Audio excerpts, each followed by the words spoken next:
Guru honorer berinisial O berusia 29 tahun, warga Aceh Besar, tega mencabuli anak tirinya yang masih berusia 10 tahun.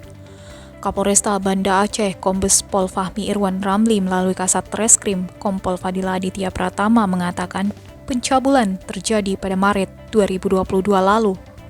Saat itu pelaku membawa anak tirinya ke sekolah dasar tempat ia bekerja dan di sana pelaku melampiaskan nafsunya di salah satu ruangan yang kosong serta mengancam korban untuk tidak memberitahukan perbuatannya itu kepada sang ibu. Setelah pulang ke rumah, ibu korban menanyakan kepada anaknya apa yang dilakukan ayah tiri di sekolah, lalu korban pun menceritakan yang dialaminya.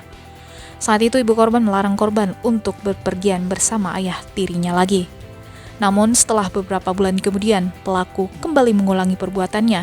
Ia melakukan hal yang sama kepada anak tirinya di rumah.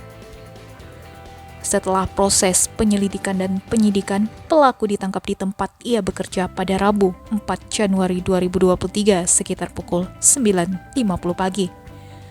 Dari hasil interogasi, pelaku mengakui perbuatannya dan dijerat sebagaimana dimaksud dalam pasal 57 pasal 47 Kanun Aceh nomor 6 tahun 2014 tentang hukum jinayat.